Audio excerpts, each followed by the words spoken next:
Aliás, o Evangelho é o esclarecedor. Eu só faço o Evangelho no lar, ou melhor, nós devemos fazer o Evangelho no lar, não para apontar a lição, falando que essa lição é para você, meu irmão. Não, nós temos que fazer o Evangelho no lar para que a gente possa se sentir bem e para que a gente possa receber o tratamento, o fortalecimento da espiritualidade. Não é apontar o erro, o que o outro fala ou fez. Não, é simplesmente para que a gente possa estar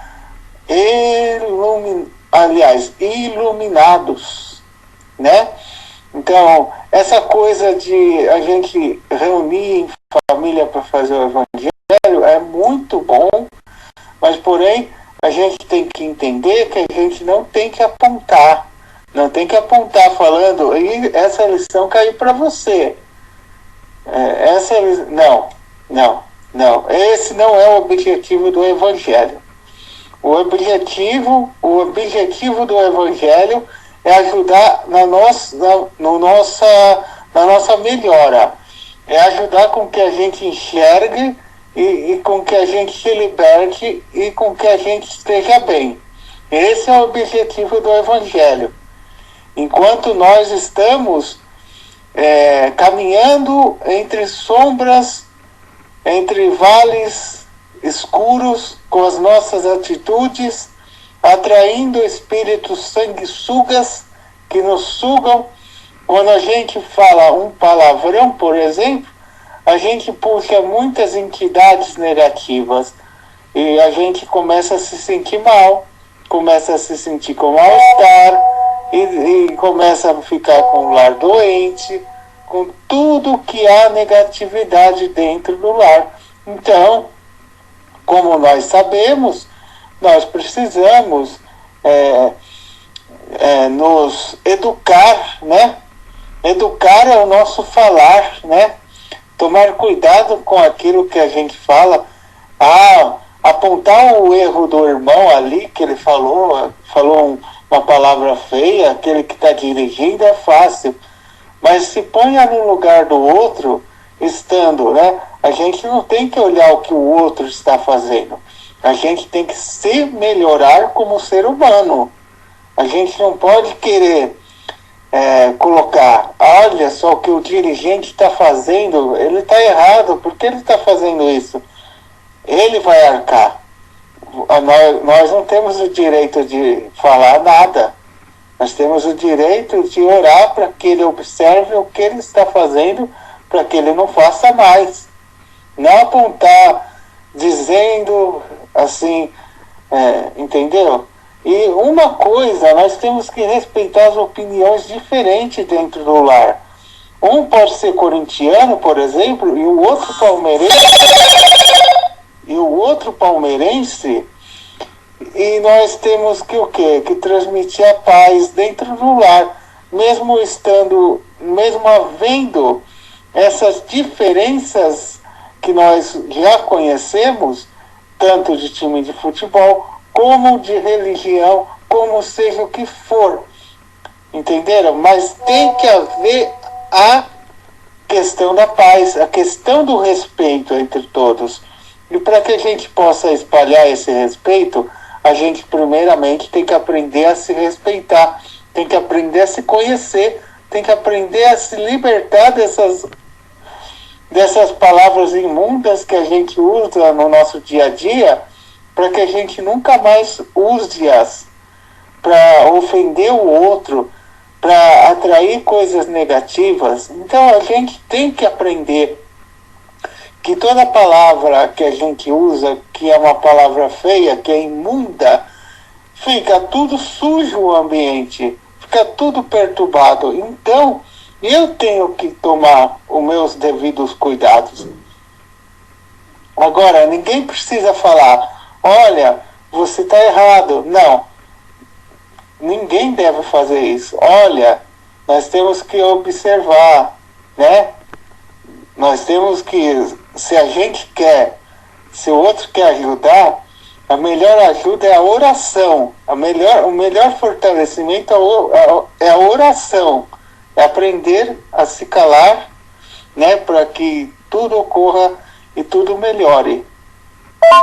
Por que nós temos que nos calar? Porque nós não temos o direito de falar.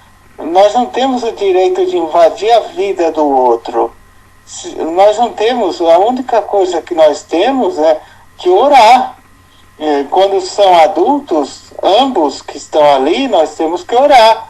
Nós não temos que nos meter. Depois, quando o irmão tiver com a cabeça fria, a gente pode chegar bem devagarzinho, conversar com ele.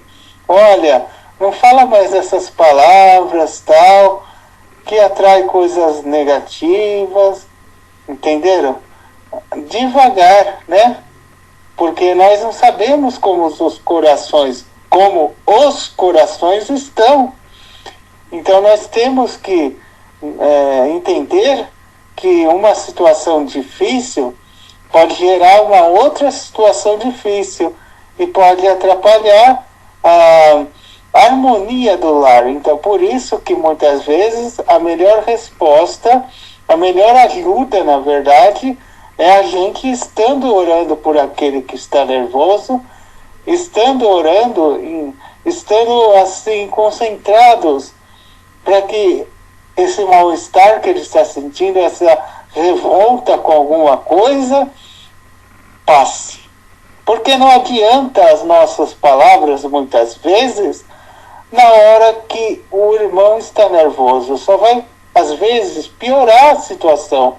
Só vai, às vezes, atrapalhar a questão. Então, nós temos problemas, nós temos dificuldades, mas nós temos que entregar essas dificuldades, esses problemas na mão de Deus e fazer o nosso melhor para solucioná-los com passividade. Ou seja, com passividade, com paz, na verdade, em paz, para resolver em paz, porque se a gente for resolver, o que eu quis dizer é em paz, se a gente for resolver com a cabeça quente, as coisas não vão andar. As coisas só tendem a piorar.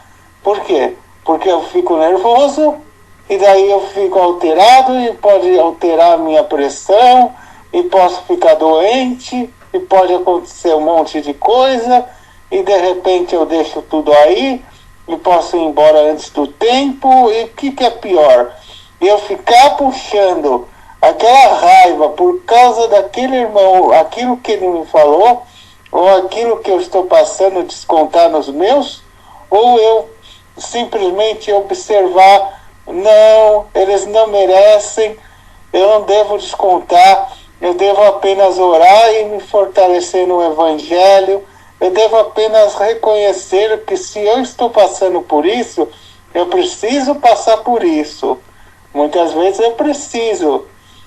Mas e quando eu acho que eu não preciso? É que alguma coisa eu estou precisando para passar por isso. Então, temos que começar a praticar o Evangelho. Muitas vezes nós estamos observando que nós estamos dentro do lar praticando o anti-evangelho, o contrário do que o Evangelho nos ensina. Então nós temos que rever as nossas lições lá no Evangelho e começar a pôr em prática. O que diz sobre a questão de termos paciência?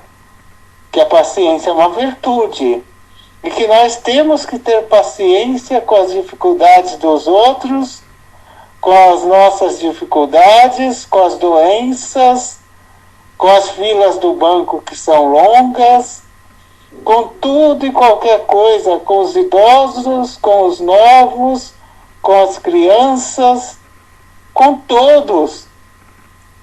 Porque da mesma forma que nós temos que ter paciência, nós temos que observar que para que a gente possa, para que os outros possam ter paciência com a gente também.